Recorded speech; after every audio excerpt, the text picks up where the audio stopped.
Hello, friends. Welcome to today's reflection and meditation. The title is Living Your Personal Flow. Now, I've taken each of the concepts of the title of this series: affluence, relational quality, spirit, life. And today I want to speak of the overarching intention of the series, and that is that we awaken to ourselves as divine flow. We learn how to live it. It's even tricky to say to live from it because that has a distinction, but there is a way of living from it, for it, within it, as it. We could parse out all of those concepts and approach them each individually. But today I want to just take the broad idea of personal flow. Now, if you are feeling resonant with the theology that I have been presenting and as part of my life exploration, you will then come to a conclusion, or at least be willing to postulate, that your very center is divinity, that your center is consciousness itself, that your center is the uncreated, and that you are somehow a creation of this uncreated. So living is living, if you want to position it, from that center of consciousness, which has an inherent relational quality, because until we no longer have these conversations and are it, we have to look at it, or open up to it, or awaken up within it. But we're having these conversations because we have not ascended to the place yet where we are it in such a way that the conversation ceases to exist. There's probably a good chance you have had moments like that have lasted for periods of time, even for like a little bit of an instant. But the ultimate self-realization, I think, would then place us where we're not having conversations about it anymore. But let's have the conversation so that we can get there, if you will. So living from within that center of consciousness, which means that our inner identity is that we are a spiritual being having a human experience, and that our life flows in authentic realization of that.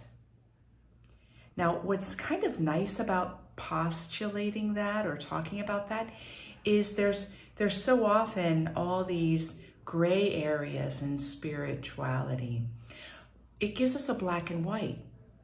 If my center is consciousness, and if living my personal flow is becoming and living from the center of myself as consciousness, then I can easily look at any aspect within myself or my life and ask the fresh question, am I aligned with the center of my consciousness? And let ourselves live very simply, period. If I am, great, bigger yes. If I'm not, great, I'm going to adjust. We get rid of the if, ands, or buts. However, the if, ands, or buts are sometimes part of the process that lead us to the surrender that lets us get rid of the if, ands, or buts. So I'm not discounting the need for that kind of healing and processing. It's not flip a light switch. So when we open up to this living in our personal flow, in the words of Joe Dispenza, we go from being someone to being no one. Let me show you a diagram. I'm drawing upon a number of different schools of thought and research with this, but here is one. Okay, so journey to oneness. Now look very close. So in the first diagram, consciousness creates, and in creating What comes forward? Somebody, someone, something, somewhere, sometime. There is an individuation process that happens. Now, part of the celebration of consciousness is that as the somebody, someone, something, somewhere, sometime, that as that, there is the stirring to awaken to the next level. And you can see that that next level is this awakening, becoming consciousness. And the movement there is moving from somebody to nobody, someone to no one, something to no thing, somewhere to nowhere, sometime to no time. See the second one? That's becoming in consciousness. We're going to stop there with that. And what we have to support us in this is every mystical text you can imagine, that the process is the surrender to the point where we move from I am Kimberly and I am this and not that to I am nothing. It creates this spaciousness. In a gospel passage, we have this line attributed to Jesus. Unless a grain of wheat falls to the earth and dies, it remains a grain. And that could be quoted in different words in every mystic's path that has become awakened to themselves as consciousness. Now, this isn't that you get buried in the earth and as a grain you become a tree. It's falling into the earth and actually dying. And look, if we take that even more potently, you could say you've got the full cycle there, because consciousness comes into form. The grain, the seed of consciousness falls what? Into the earth. It comes into form. It falls into the ground. And the awakening is that as it falls into the ground, it dies. It seems to be a contradiction that a conception happens and a baby comes forward, this coming into form, coming into the earth of being. And what is the completion of that cycle? It dies. Not ultimately with the time idea of dying, but in the waking up process. And if it dies, it comes to the fullness of who and what it is. Lovely and delightful, right? I remember when I was a Carmelite, we had our rule, which was our charism and the constitutions that fleshed out what that meant to live it in day-to-day life. And one of on the opening page somewhere, I don't even know if it was at the top of the page, was a quote that I wrote down on a piece of paper that I kept all my years on my desk. A true Carmelite is one who holds all the joys and all the sorrows, all the hopes and all the disappointments of all creation within her being. Now, if we take this just as personal flow, so let's not look out at the whole world, let's apply this to ourselves. What this means is as we go from someone to no one, we become disidentified from whatever we identify with that makes us a someone. However, we do not become disassociated. The difference between these two is life or death. To be disidentified is to go from something like this: I am Kimberly and I am unworthy of love, to no one. I am a spiritual being who, as Kimberly, feels unworthy of love. That's to be disidentified. Disassociated would be going from I am Kimberly and I am unworthy of being loved to I am nothing and one with all things. And to say that being unworthy doesn't exist. Can you see the difference there? One of the big challenges when the New Age movement came about is, in one way, it brought forward something very precious, and that's that we needed to move away from these structures of religious thought that are binding us and limiting our potential.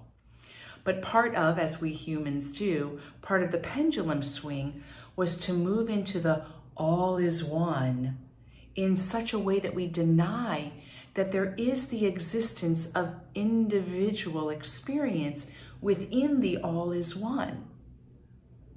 That's disassociation. And what happens from disassociation? What is unconsciously motivated, a wound that is unconscious, that's motivating a conscious untruth, such as I am unworthy of love, gets pressed down, repressed, or projected upon, and it colors our view of the world and creates a faulty worldview, creates a faulty view of self, and leads us to operate from a wounded sense of self. That's disassociation. All is one. The denial of what is meant to be held. Disidentification does something different. When we move from somebody to nobody, we get in touch with the consciousness that is our center, that is capable of holding all the layers of what we are. The cleanness of being consciousness, the messiness of all the other layers.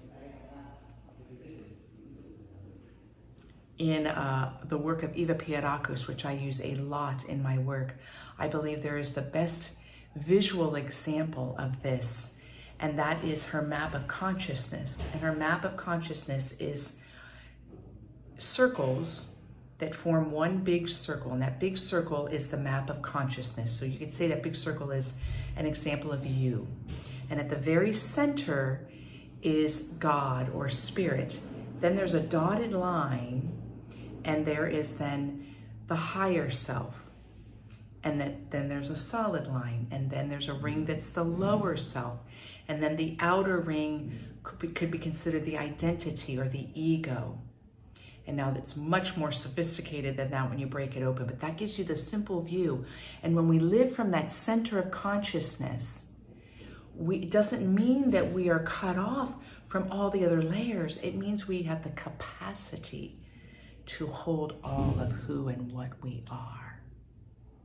Very powerful, right? Let me read one of my poems to you that I think illustrates this.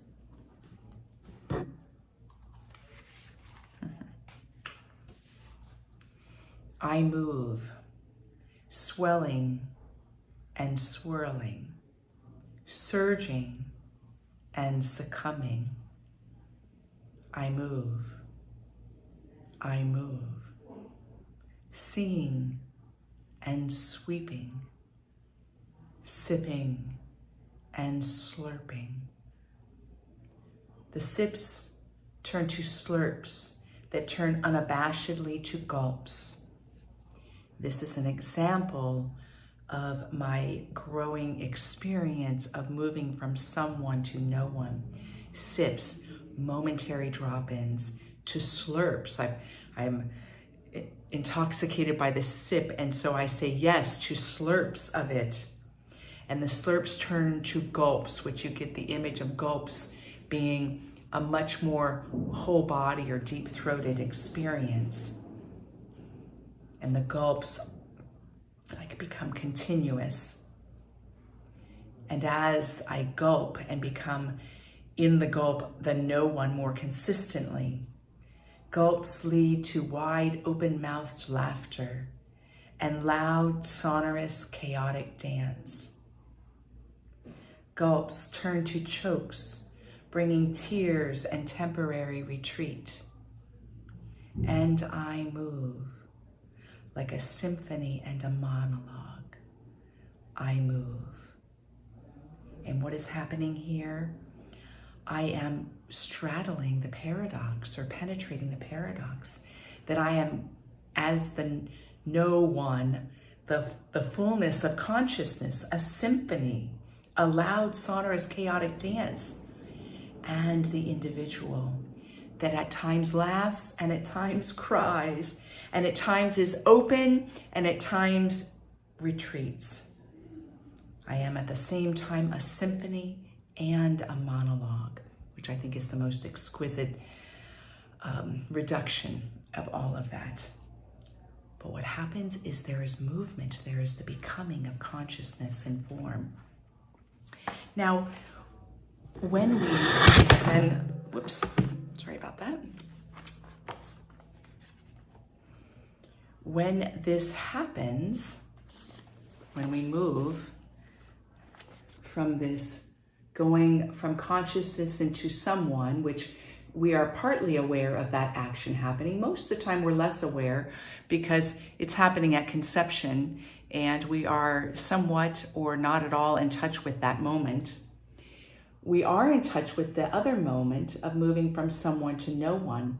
But ultimately what happens, which is incredibly evocative, is that we move towards the third state, and that is oneness consciousness, where there is no space and no time. We move from that to all space and all time. And we awaken as everybody, everyone, everything, everywhere, every time. We cannot jump to that. We cannot jump to that. What happens is the natural fruit of our process of awakening. We can will it and align ourselves with the will, but we cannot will it and grasp it. Because the moment that we do that, even when it resonates with our minds or hearts, we have moved what? From the no one back to the someone who is grasping at the identity, the contents of consciousness. And you can probably notice that where sometimes there is a sidetracking that happens as individuals, and perhaps yourself, I know I've done it, as you move into the consciousness state, there can be a staying within that state in a way that you think you are it. And then what has happened at that point? You have identified with it as what? Something. You have to stay, if you're no thing, you have to stay as no thing. Does that make sense? So the moment you are no thing and you observe that you are no thing, and you identify with that consciousness of being no thing, you have become something. So you work on staying in the state of becoming consciousness. And then what happens is slowly that divine flow illumines the mind, transforms the heart, enlivens the cells, and you have experience of being everything. Now we're going to continue to go deeper with that, but today, to jump into the meditation, we are simply going to do a practice of imagination. It's one of the reasons that I love the use of imagination in meditation. And if you've meditated with me a lot, you'll know that I don't always use imagination. That's not my thing. But I have always been very comfortable using imagination, partly because as a child, my imagination was very active and it felt very real to me. And that has stuck with me. Secondarily, imagination frees us up from the constructs that identify us with the somebody. So the moment we go into imagination, we loosen it all up, that unconscious hold we've got over our sense of knowing ourselves or control. And what we're going to do is I'm going to give you 3 options for what you're going to imagine. This may be a little work, this may be easy. And I'm taking this from the work of Toby Ouvry, who has a lot out there on meditation. And he gives 3 lovely examples of what you can envision to help move from the someone to the no one. The first, imagine that you are the ocean of your consciousness, but not the waves or ripples.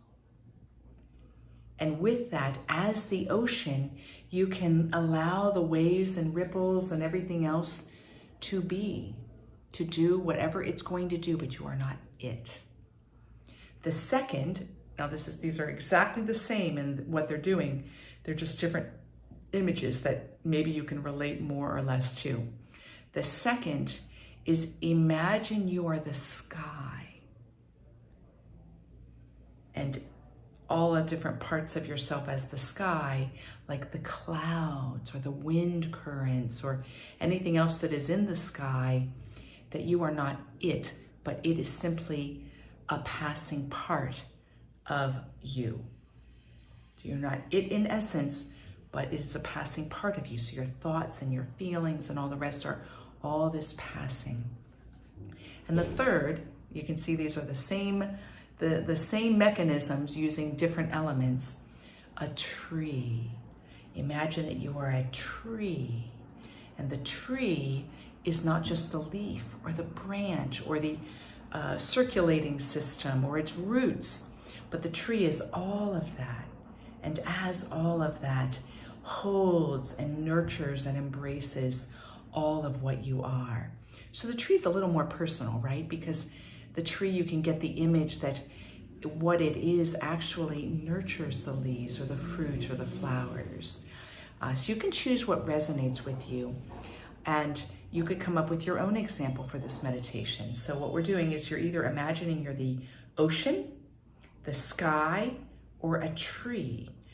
And we are going to simply stay with that experience of ourselves as consciousness as that, or find your own example. If you need to find your own example, put this recording on pause and then restart it up. All right, so when you're ready, close your eyes. You've got your image of what you are going to be from the place of consciousness. And I'm going to use the image of ocean, but please replace in whatever image that you're using. So in order to prepare ourselves for this experience, bring your focus to your physical body and very, very slowly, with your inward gaze, notice the boundary of your physical body. Start with the crown of the head and move to the left or the right, and notice the boundary, which is the skin or the hair, and trace your physical body with your eyes. Move very slowly around the whole body until you come back to the crown.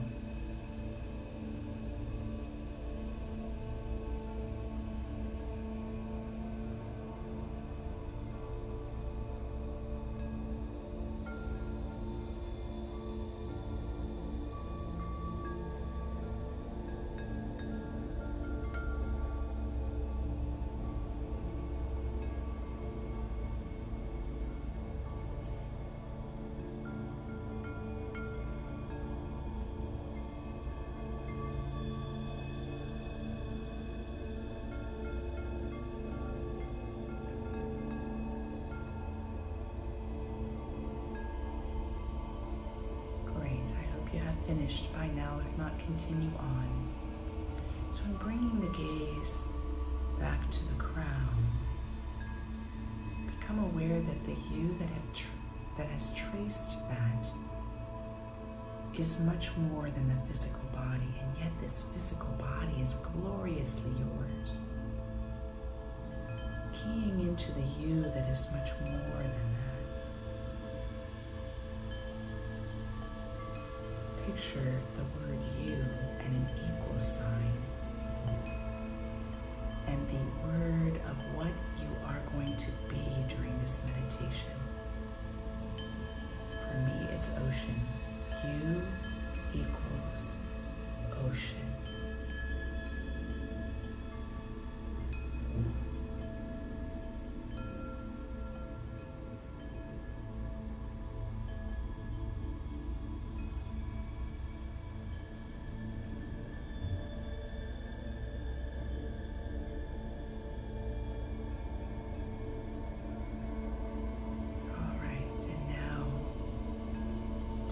Your attention to imagining or sensing yourself as the element that you have chosen.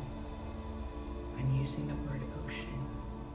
I'm stepping with my imagination and my ability to sense that I'm the vastness of the ocean, with all the currents, with the aspects of water and plants, fish life,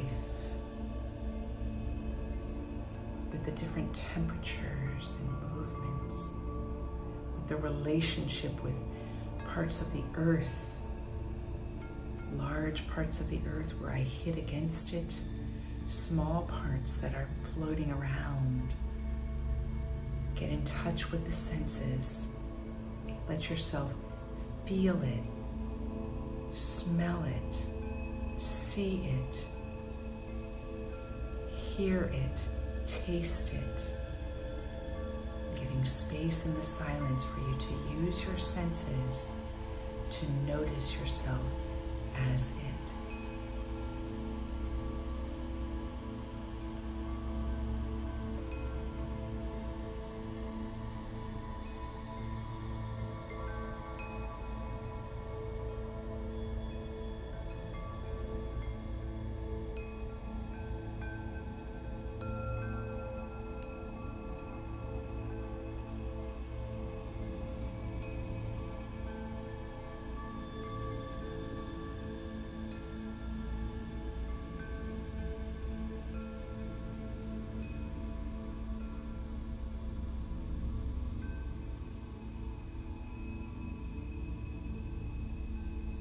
As you stay with your senses of being this consciousness, wherever thoughts arise, let the thoughts be part. If you're the ocean, the thoughts may be a wave. The thoughts may be a deep current. The thoughts may be something floating in the ocean. If you're the sky, maybe the thoughts are the clouds. If you're the tree, maybe the thoughts are the leaves fluttering in the wind. If emotions or feelings arise, let them be part of whatever element you are. We're simply going to be here as it for an extended period of silence. And in this silence, I'm going to ring a bell to draw the attention back, just in case you became distracted. And allow the distractions themselves to be part of the whole. They're just a little blip, a little part of what you are that's not consciousness as in its wholeness, in its nothingness, the no-thingness. We enter this time together. Silence is even holding you as consciousness. You are held in this silence.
are the ocean, you are the sky, you are the tree. You are the consciousness that is nobody, no thing, nowhere. And all your thoughts and feelings and internal movements are part of this as something, somebody, somewhere.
Enjoy yourself as consciousness.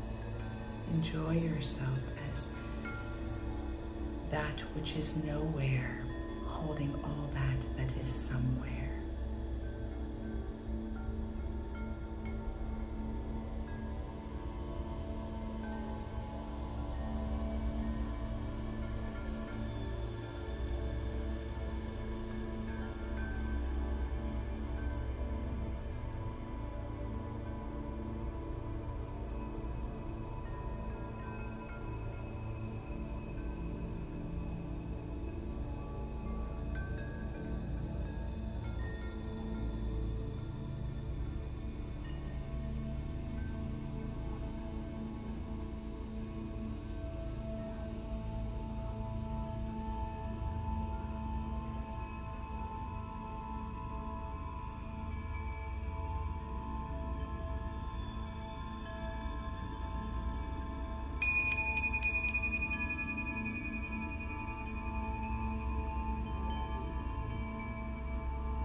Renewing the enjoyment of yourself as consciousness.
this brief dip into the experience of ourselves as consciousness. When you are ready, wiggle your toes and your fingers. Let there be a smile upon your face. Imagine that the heart is smiling. Imagine that your organs are each smiling.